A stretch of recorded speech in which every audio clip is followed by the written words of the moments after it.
Unfortunately, they only buy the science that agrees with the Pew agenda. Who knew? You could even buy the year 2048. Recently, the Pew-paid scientists said they didn't mean to be taken literally when they estimated that most marine stocks would be gone by 2048. Well, it turns out that years like 2048 have a long shelf life, and you can't give them back. If you don't believe me, just try to Google 2048 together with fish, and over 1 million references will get you all the phony Pew science that you can handle. What else can you buy with $135 million? Well, you can certainly buy a seat at the table for fisheries management.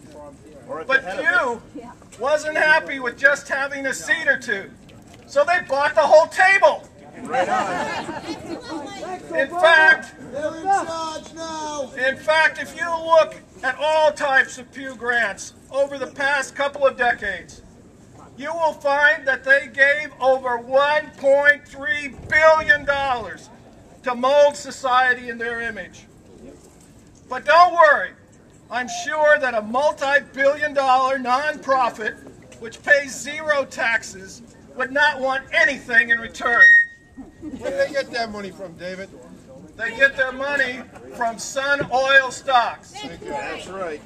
That's why in their last public tax filing, they carried over $75 million in oil and energy stocks and more than $100 million in the stocks of healthcare companies. Now you might think that you can buy almost anything with $1 billion. You can buy an election. But there was one thing or one person the Sunoco people couldn't buy.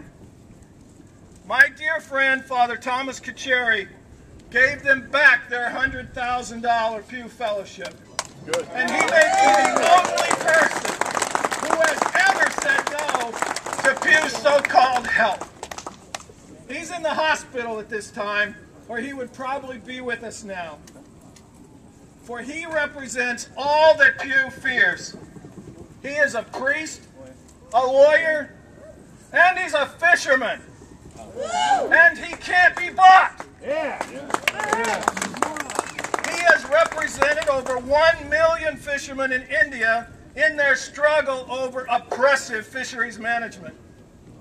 Father Tom always speaks truth to power, something Pew and their minions hate more than taxes.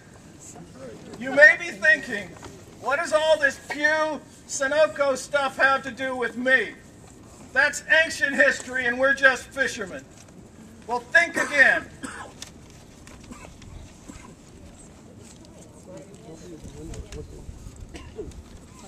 While I was preparing for this talk, I happened to go to this week's rally announcement at the Gloucester Daily Times. There, just below the comments, I noticed a little ad which said, "Preventing overfishing." So being the curious type, I clicked on it.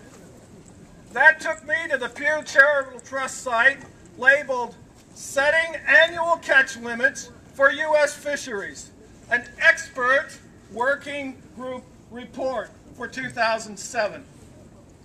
When I opened that report, I found that the working group was actually convened by MRAG, the Marine Resources Assessment Group America, who prepared the report, initiated and supported by the Linfest Ocean Program, another tentacle of Pew, and at the top of the list of participants was Andy Rosenberg of UNH, who just happens to be the president of MRAG Americas.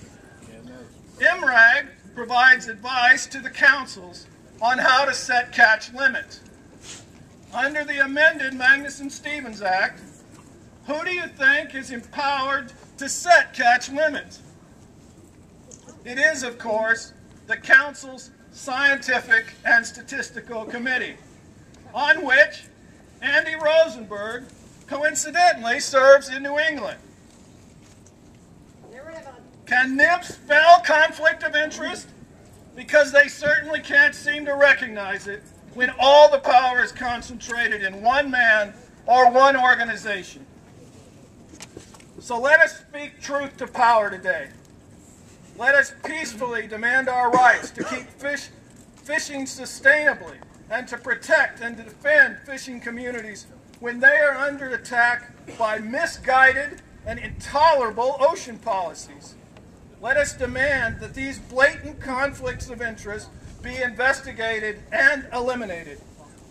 Let's claim a right to fish, to earn a decent livelihood bestowed on us by our Creator. This is your birthright, which has been earned again and again by your ancestors who risked their lives and sometimes were asked to make the ultimate sacrifice. All they asked in return was a chance to put food on the table and to secure a better future for their children in generations to come. You are asking nothing more. If the people in this building won't listen to reason, then maybe they will listen to your lawyers, your representatives,